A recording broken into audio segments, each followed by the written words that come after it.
Welcome, everyone. We're going to allow a few moments for others to join us, and we'll begin momentarily.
Good afternoon to the Alumni Lecture Series. I'm Heather Belgian with the YSU Office of Alumni and Events. It is my pleasure to introduce Dr. Phillip M. Randall, who is a 1968 graduate of the Beagley College of Education. Dr. Randall will present Enjoy Yourself. It is later than you think. His discussion of whole person planning will emphasize work, health, finances, living arrangements, and leisure time. If you have questions, please type those into the Facebook comments or the WebEx chat. Dr. Randall is an executive coach, international consultant, and public speaker. He is currently managing partner for the Thorndike Group. He has extensive executive experience in Fortune 500 companies. Dr. Randall currently serves as an adjunct fellow at the Institute of Lifespan Development and Gerontology at the University of Alabama. On top of all that, Dr. Randall was also a four-year letter winner on the YSU football team during the coaching years of Dyke Beatty. Dr. Randall, welcome. Thank you. Thank you for having me. I'd like to start, however, if I can get my information up on the screen. Okay, here we go. All right. Let's see if I can make it. There we are. All right. Thank you, Heather. I'd like to say, I must say that I'm delighted to be here today, and I relish the opportunity to have this conversation with other alumni and interested parties. I want you to know, in terms of the personal level, that I'm actually homegrown. I grew up in Youngstown. I'm a product of the public school system, having graduated from the Rand High School, which of course has been torn down. At the same time, it resides in my mind, all those years I spent there. But I have, it would be irresponsible for me in this particular conversation not to acknowledge what is happening in our world today. So I'd just like to take a moment to speak to that. I come to this conversation with both despair and sadness about all of that. But I hope that this particular conversation we can offer it as a respite from what's going on outside of us and in our country today. So I would say thanks for joining the conversation. I wish to discuss the various components of whole person planning, of which I'm primarily an author, in that the issue of primary whole person planning has evolved from the concept of retirement planning, which I'm sure many of you have had the opportunity to think about. But the various aspects of whole person planning deals with the issues of health planning, money planning, living arrangements, and leisure, as Heather announced. However, what is very key in all of this is the issue of paying attention to the requirement of planning. And that has to do with the question, answering the question, what am I planning for? So many of my clients are at the latter part of their lifespan, which they say, let's assume they're in their 50s, 60s, 70s. But just for the purpose of classification, the 45 to 55-year-old would be classified as the young middle age. The 55 to 60, the 55 to 65 is the middle age, and then 65 and above has now become the middle age. I mean, the old middle age, and now you're getting involved in describing old age. So I think it's important to have some perspective and understand where do you find yourself in that scheme of things, and what type of planning for what number of years are you planning for? As a student of this particular process of whole person planning as well as life planning, I've come to know that the average 20-year-old today can anticipate living 100 fit years. So that means they live to be 100 and they're going to be fit. And so the whole concept that many of us, if you're included like myself, in this latter part of your life, you're thinking about what is the length of the plan that you need to devise. The 20-year-old obviously is thinking about maybe working for 80 years. So that idea of going to college, getting a degree, it becomes antiquated. And where you find yourself is that you're in a process of continuous learning. That has evolved, the idea of continuous learning has evolved into the concept of lifelong learning. The idea of lifelong learning has evolved into the concept of growth mindset. So the question is, where are you and what can you be? But in order to bring focus to this whole conversation, if you will, apart from addressing the whole person from a health, money, living, and leisure standpoint, allow me to share with you at the outset the idea of enjoy yourself is later than you think. And several years ago, I embarked upon this discussion. And it starts like this, so I beg your indulgence. Everything is farther than it used to be. It's twice as far from my house to the bus line, and they've added a hill, I just noticed. Buses don't stop for as long either, but I've given up running after them because they get away faster than they used to. It is farther from the first floor to the second floor, and it's becoming difficult to make 2 steps at a time. Have you noticed the small type they're using today? One has to squint to make out the news. No, it's ridiculous to suggest that a person my age needs glasses, but it's the only way I can find out what's happening without someone reading to me, and that isn't much help because everyone seems to speak in such a low voice I can scarcely hear them. Even the weather is changing. The winters are getting colder, the summers are hotter, even the rain is much wetter, and one has to wear boots. And the windows, the way they make them today are more severe. The drafts are more severe.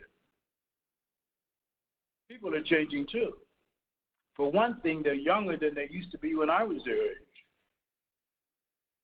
However, people my age are so much older than I am. You know, I ran into a friend the other night at a party, and she had changed so much she didn't know me. Put on some weight, she said. This is modern food, I said. You know, I got to thinking about her this morning as I was getting dressed, and I looked at my reflection in the mirror, and you know what? It seems they don't use the same kind of glass in the mirrors anymore. Well, I enjoy telling that story. I think it gives some perspective on where you are and where you've been, and hopefully where you're going. And in the spirit of where you're going, what we've been besieged with by the whole financial planning community is a one dimension of who we are. And that one dimension of who we are has focused on the issue of money as the key component of planning and successful planning. Well, I argue that that is foolhardy. And the foolhardiness about it is that as human beings, we're multifaceted.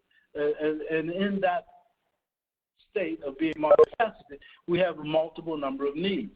And so let's talk about them in the sense of their priority, and let's talk about them in the sense of our planning. As I spoke to this idea about how long you're going to live. I guess when I raise that to my clients, I guess I see in their eyes this idea that the wildest flight of their imagination tends not to come up with the prospect of their own demise. So they don't engage in that idea of talking about the end state. They really want to talk about ongoing. Well, the fact is that that's not going to be the case. So a taste of reality is important in terms of what length of time you're going to develop a plan for. So you can think about it in terms of that individual who's in their 50s, they can expect to plan for another 30 years. The person that's in their 60s, they can expect to plan for another 20 years. The person in their 70s, they might plan for another 10 to 15 years. The reality is where you find yourself, and the reality is being cogent about the time for which you're developing the plan. Having said that, let's look at the basis of it all. Let's look at the idea of health planning. And so when you think about health planning, I want you to know that there's sort of two basic types of aging. One of them is called primary, and the primary aging has to do with the basis is which your lifespan was established at conception while you're in your mother's womb. Secondary aging is environmental. It has to do with all those things that happen that split second after conception. And so in the case of primary aging, you'd have very little control. If you did, the opportunity would be to select your parents, and that escapes us all. So the responsibility that you have in order to manage your length of life as it relates to a foundational issue of health planning is managing environmental aging factor. And there are things that you have control over: diet, exercise, and stress. Now, in the case of diet, and now please, this is going to sound like an oversimplification, but for the purpose of expediency, just let me give you the context. You can go and investigate what I'm about to say as much as you wish. As we think about diet, it really relates to this: sugar, salt, and white flour. The extent to which you take sugar, salt, and white flour into your body impacts your length of life. And that is further aggravated by animal fat. Now, I'm happy to hear from anyone on the call who would like to debate that issue.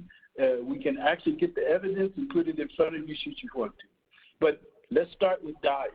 The second thing in terms of your environment that you have control over is the amount of exercise that you're involved in. Obviously, we're not in a group and we're not in person. If we were, I'd give you some exercises that you can actually carry out. But one of the key items that we've learned from the research is about walking. So one of the primary items that you can actually engage in as far as exercise is concerned is daily walking 3 to 5 days a week, 3 to 5 miles a day, at a gait of about 15 to 18 minutes per mile. I won't get any more specific than that, but that's the basics that you can start. You can actually find that as well in the literature. The third item has to do with the management of stress and distress. Well, the key there is that all of us are involved in stress. The question is, what is your ability to cope? As I was growing up, my family was 6, 7, or 8 children all the time. My mother was pretty easygoing and not a problem. But the neighbor just right across the street, she had no children. The idea of one of us going over in her yard would have created stress for her. So, each one of us has a certain level of coping. Now, when your level of stress exceeds your ability to cope, the manifestation is distress. And so I'll ask you a question, and you can raise your hand and tell me, what is the early indications of distress? Well, the early indications of distress, now that I see all the hands up, is irritability. So the question, that is the first behavioral manifestation of having been distressed. What is distress? It's the extent to which you exceed your ability to cope. So we all have stress, but at some point it becomes distress. The early behavioral manifestation of distress is irritability. So the question is, when was the last time you were irritable? That would be the next question. So you begin to look at that. So that nutshell, health planning, thinking about where you are, it's the beginning of all things. The next area would be money planning. Although, as I said to you earlier, the financial planning community would give you the impression that the whole process of your life would be associated with money planning. And the whole idea about retirement, if you put it into your search engine in your computer and you put in retirement, invariably you're going to get issues about investments, money, all of that is because of the indulgence of the society in this issue about life associated with money.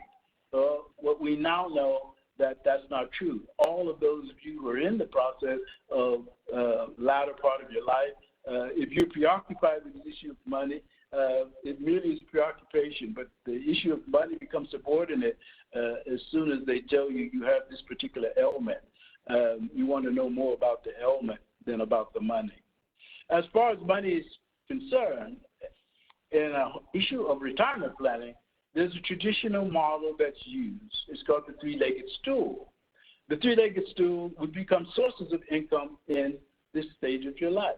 The three-legged stool is related to pensions from your employer, Social Security that you earn, and then your own personal savings. Now, when I first started doing this kind of work, I'd say back in the late 70s, 80s, the employee pension was something that was available to most people. But today, the employee's pension has been replaced by the 401k. The key takeaway about money planning and the pension is that the 401k does not provide the same security and benefit as the qualified pension does.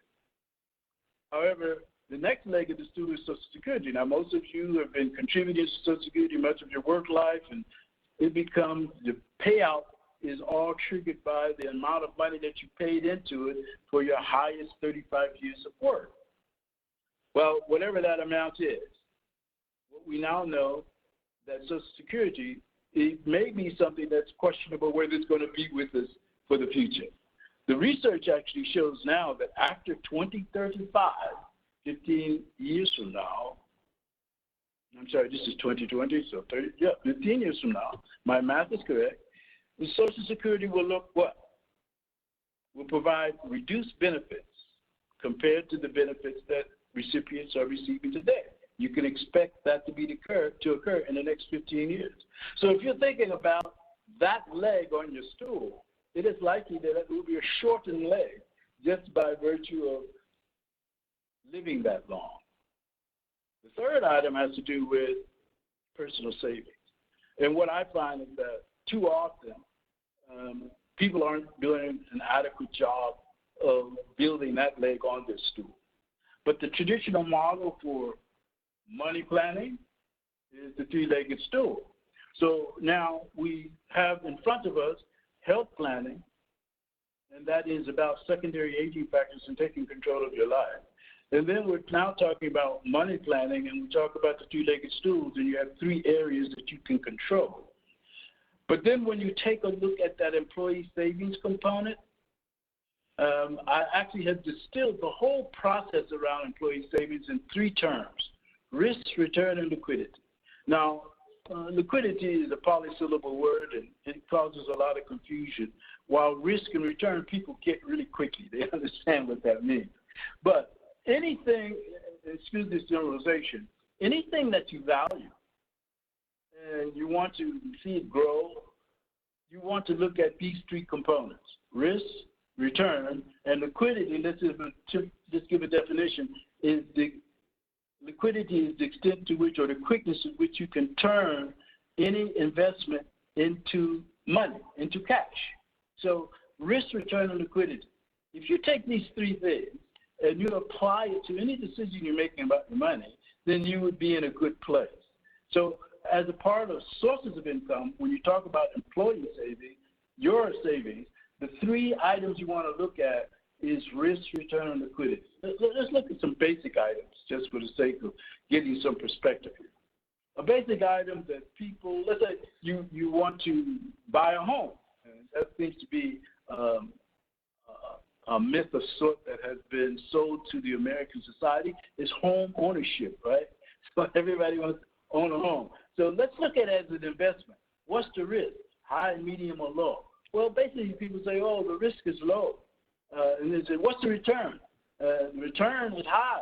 Well, just remember a basic rule of risk, return, and liquidity is that the risk and or the return is in direct proportion to the risk. The idea is that if you have a high risk, you're likely to have a high return. But in the case where risk is not in direct proportion to return, the other variable that comes into play is liquidity. How quickly can you convert it into cash? So let's look at your home. You buy a home, you live in it, and you say, well, I'm doing it for a return, an investment. And let's say the risk is low, and you keep it for 20 years, you get a large return, high. But what's going to happen? If the risk is not in direct proportion to the return, then they're going to hold your money. What does that mean? That means that it's going to take you a while to convert that investment into cash. That means you got to sell it. And so there's a period of selling. So you can look at the data and say, how long does it take someone to sell their home in the community in which you live? So risk, return, and liquidity, those are dynamics that are always operating. And I say to you, at the risk of insulting your intelligence, these are three fundamentals that are related to the issue of the third leg of the stool in which you are being held accountable for over the course of your lifetime in money planning. I actually argue that you can use risk, return, and liquidity to apply to anything that's important to you. What's the risk? What's the return? And how quickly can I convert it into cash? Those are the fundamental questions. And by the way, you can go to your financial planner, and anytime your financial planner, if you have one, you ask them about the investment that they're recommending. These are the three questions that you want to ask. What's the risk? What's the return? And how quickly can I convert it into cash? Okay, let's go to the next area, which I think that after thinking about health, after thinking about money, and note that money in the whole person model is second to health. Once your health is a problem, perhaps money does surface, but trust me, health is key and primary prior to money. The next area, of course, in terms of whole life person, are your living arrangements. Not only where to live, in terms of housing, the question of relocation, but with whom to live, in terms of relationships.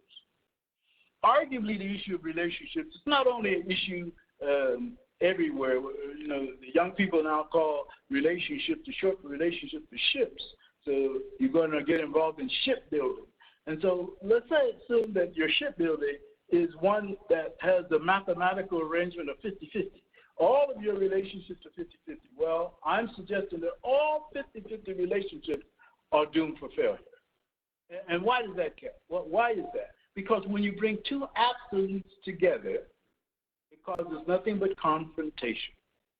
So in order for a relationship to really work, it will have to be something like 60-40 or 70-30 or 80-20, right? And for that to work, there's three ingredients that are necessary. One ingredient is that one of the persons in the relationship must have the capacity to give, in the case of the 60-40, to give the 60, right? But prior to that, they must be able to identify that the other person needs it, all right? So first you got to be able to identify the need. Secondly, you got to say, well, I have a capacity to give it. And then third, do you want to do it, right? So that is very key in relationships. And relationships is key as relates to living arrangements, because as we've noted here in this situation of the pandemic, people have been thrown together, and obviously the relationship has become the major issue. And the idea is, what is now the effectiveness of the relationship? What is the relationship? Is it 50-50? Is it 60-40? Is it 80-20? What is it? And it becomes more and more clear as we're put together for long periods of time. So the issue of relationships, where and with whom. Let's go then to the issue of leisure. What we find is that leisure, although very much associated with the total model of the growth mindset of working and retirement, the key issue around leisure is that leisure in American society has really been defined as rest and recuperation to go back to work. Rest and recuperation to go back to work. So, in fact, few people have adequate leisure skills. The question then you would raise is, when is the last time you took a course in leisure skills? Well, the problem is that few people have adequate leisure skills, but what people do have is great work skills. And why is that? It's because work in American society has been socialized activity. What do I mean by that? It means that you and me, we have been socialized to be workers. Right? In order to be good, feel good about ourselves, we need to be working, right? And so having a job and getting a job, getting a good job, and working a long time is all makes us feel good about ourselves. Society likes it, thinks that's the right thing to do. And so as a result, the prospect of you not working is not something you really work on because most of your life has been consumed in being a worker. And so much of your need gratification is being satiated by work. How does that play out? Well, that plays out classically. And typically when I'm running a workshop like this, I really ask people, what do they get from work? And the people talk about the social relationships are at work, the self-identity is at work. So the question then becomes, if you're going to stop working, who are you going to become? Or you're going to become a person of leisure. Oh, okay. All right. Then the second is, if you stop working, what is going to be the source of your relationships? What is the source of your identity? What is the source of your value? What is the extent to which you're able to make contributions?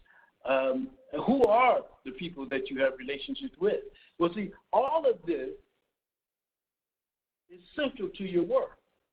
All of this is a part of the socialization and growing up in American society about climbing that invariable ladder. Ladder of what? Ladder at work. All right. So, however, when you begin to entertain the prospect of retirement, which is leaving work, you typically don't have the skills necessary to be successful. That's why I argue and label this particular discussion point as a week full of Saturdays. So just imagine your life becoming a week full of Saturdays.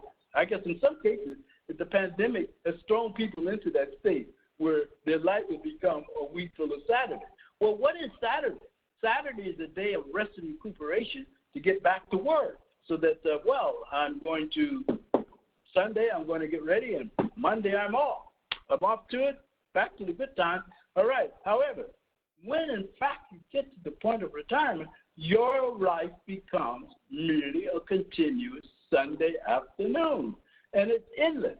And so the idea is that if you have no skills, if you haven't developed skills, haven't put time in developing skills, and all of your life has been focused on being a good worker, the transition is problematic or can be problematic. And so the discussion point then for the whole person planning model is one that embraces the centrality of work in your life, understanding how you're going to meet the needs that have been so met by work for so many years should you stop working.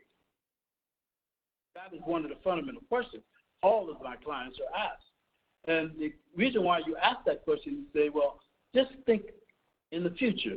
10 years from now, you haven't been working for 10 years. What does it look like? What are you going to be doing? It's not a matter of looking at, well, what am I going to do? It's more of a matter of trying to rehearse what you're going to do today so that you can think about it and be prepared about it. So the idea of preparation is really preparing a lifestyle that's absent of work. Well, many of my clients decide, well, I'm not going to stop working because I don't know how to do anything else.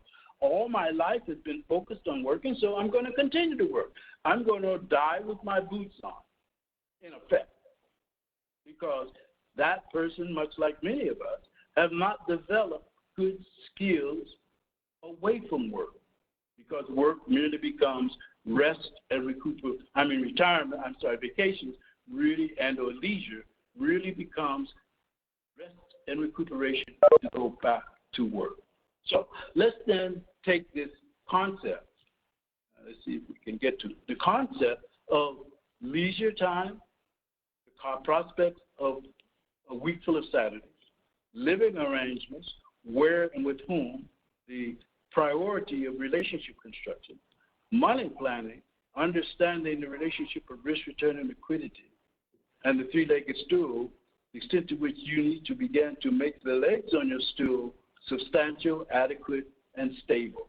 And then the foundation of all of it resides within this question of taking control of your length of life. And the manner in which you do that has to do with diet, exercise, and the management of stress. Now, I would argue at best, this has been a synopsis of a process that I take my clients through in an analysis. Now, hear me out. The process is not one where you just bring in one member of the family.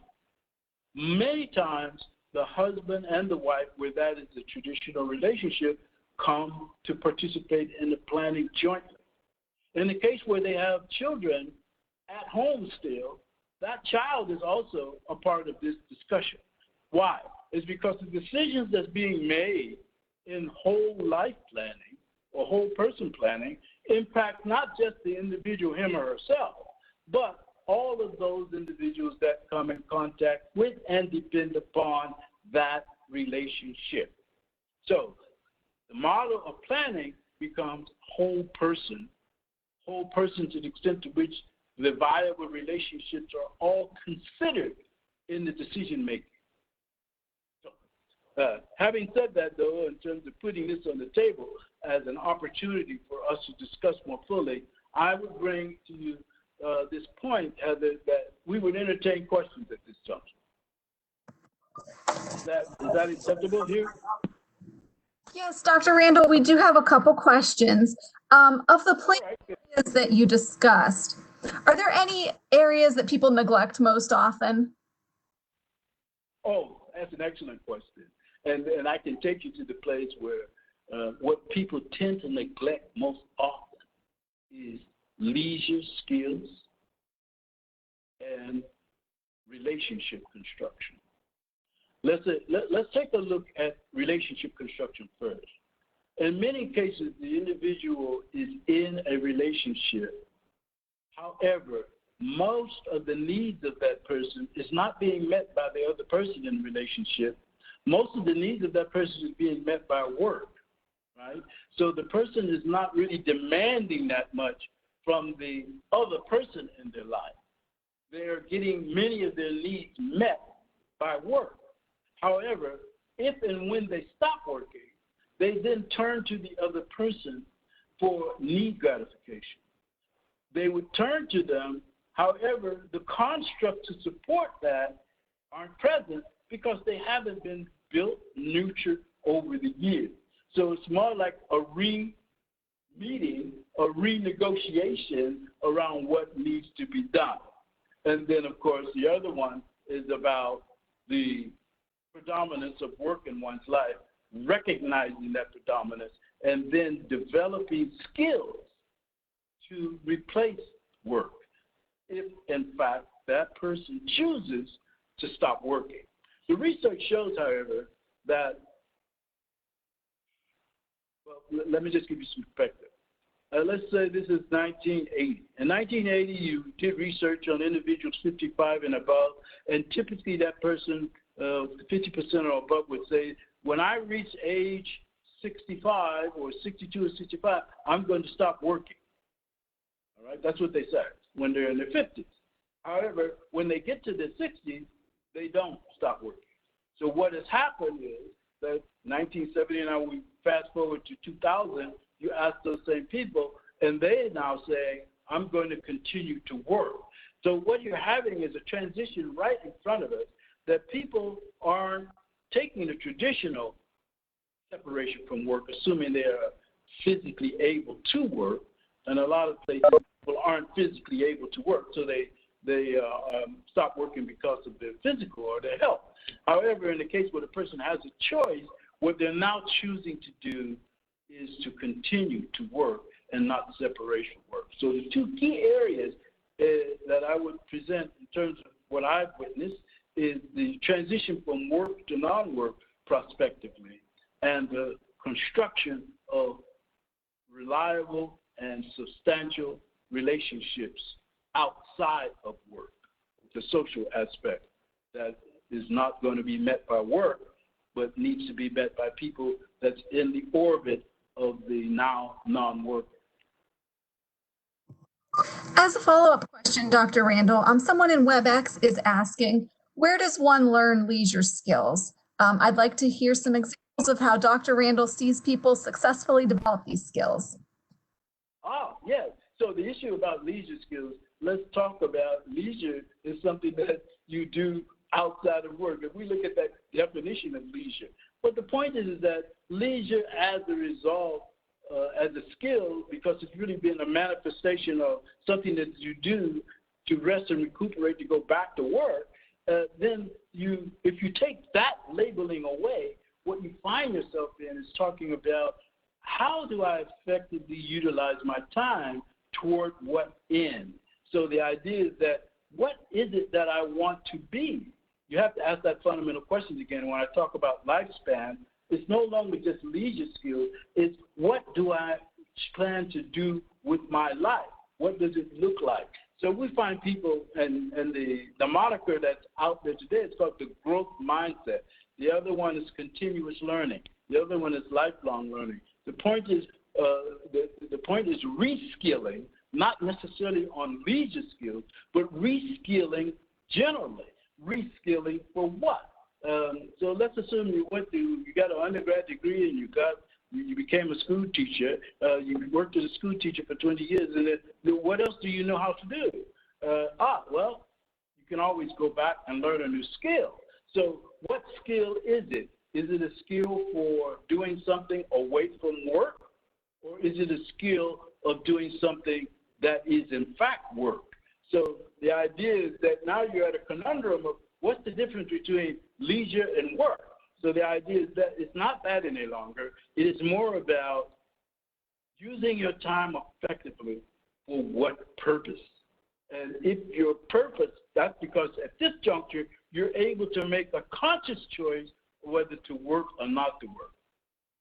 And I'm arguing, of course, that much of your life, you haven't made a conscious choice to work or not to work. You've been, if you have grown up in America, you've been socialized to be a worker.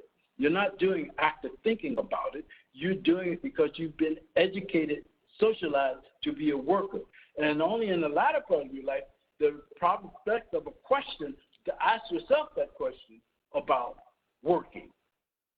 Whether I want to work or not, only because it's been generated by this issue that money is the reason why I'm working. I'm no longer going to get money, so why should I work? Well, if it's a matter of trying to decide on what skills to develop, you might want to develop a skill that could get you money, if in fact that's your motivation, as opposed to relationship, as opposed to identity, self-worth, motivation, all of those social dynamics that are present that typically fulfilled by a work life. There's no reason why those items cannot be fulfilled by a leisure life should you choose it. But once you make that choice, it is apparent that the labeling will certainly change. It will change from leisure to work. It may change from leisure to engagement. It may change from having a life that's consequential. And so what then does a consequential life look like? Right? So I actually get involved in what we call future search with my clients around thinking about the idea of what does a consequential life look like? What are the consequences of a consequential life so that you can think about having one? How does one have a consequential life? And what then is the plan for doing that? Obviously, a consequential life is not just about money. Obviously, a consequential life is not just about your health, although it's fundamental. It is obviously a consequential life is not just about leisure. The idea then, it is a combination of those items because it's complex, just as you as a human being is complex. The complexity is thinking, what is this life that I'm living and how does it become consequential? Answering that for yourself. So it is not necessarily a future search around what does it look like. It's actually identifying what it is so that you can rehearse it. It's really in the rehearsal, the excitement, the enjoyment, the fulfillment of that particular consequential life, if you will. Notice that it is no longer just a matter of leisure. It's a matter of occupation. Thank you. And does spirituality play a role in whole life planning? Excuse me for not talking about it. Indeed, spiritual life is key. Why is it key? It's because it really talks about a part of the whole person. I choose not to talk about it actively. However, it is present in the concept of health planning and talking about the issue of spirituality associated with one's health. It has to do with their mental health, if you will. And so I would argue and present that the issue of spirituality is a key component in mental health, and it is clearly a foundational component of health planning. Okay, and one final question, Dr. Randall. Are there approximate ages that people should begin to address these areas of planning, or is it something you want to do as soon as you're aware that it's important? Well, again, that's an excellent question, and if I haven't answered that already, let me restate it.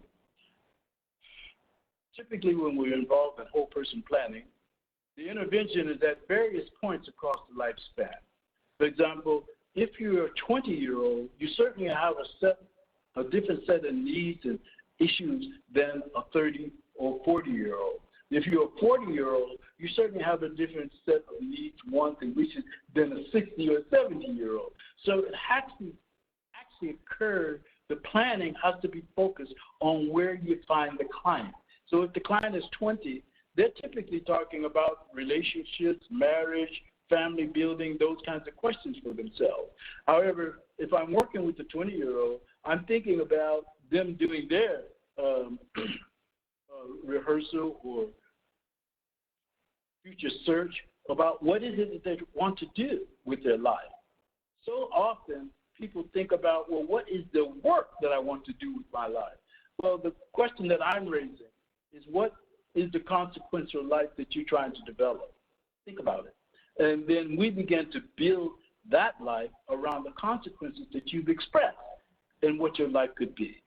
So I tend to take a 10 to 20-year perspective in each case and find my client at that point to revisit it every 10 to 20 years, because what happens is that over the course of time elapsed, we become different people. If you look at it from a Darwinian standpoint, adaptability is the issue of survival of the fittest. If you're unable to adapt, obviously you're not going to survive. However, in the case of individuals as they evolve over time, we become different people. And as a result of becoming different people, our wants, needs, and desires also change.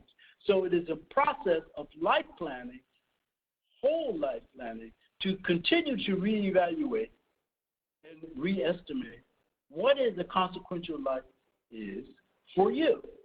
For example, I have several clients who at one point they want to get married, they got married, and for some reason that marriage didn't work out, and they began to rethink what marriage is for them and what a consequential life is, and how how does marriage weigh or value in a consequential life, and they get married again. And so the idea is that when they were 20 and they were thinking about marriage, it was very different than when they're 40 and thinking about marriage. Just imagine, not too long ago, our parents, they were thinking about marriage forever.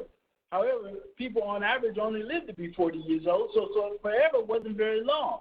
But today, when you think about it, it could be for 40, 50, 60 years that you could be married to that person. The question becomes, what is it that the two of you are trying to result in your status of a consequential life? What is it that you're trying to build? It is not a matter of happenstance. It's a matter of planfulness. It's a matter of thinking about it and then rehearsing it over the course of a lifetime. So, yes, there are various points in a lifespan where reevaluation should take place. Circumstances catalyzes reevaluation. The important message here is that over the course of a lifetime, we actually become different people. So who we were at 20, we're no longer at 60. Thank you so much, Dr. Do you have any closing comments that you'd like to share? Well, in this business that I've been involved in, it has to do with lifespan. And there's always this statement about what life would be. And the idea is that, I think it was shared by an English philosopher by the name of Russell Johnson. And he said, "He who would live old age in honor and dignity must, when they are old, remember when they were young. And when they are young, consider that one day they might be old." So that has been so significant for me in lifespan planning. However, in relationship to what's happening in our society, I do wish to leave each and every one who chose to stay on this call with this message.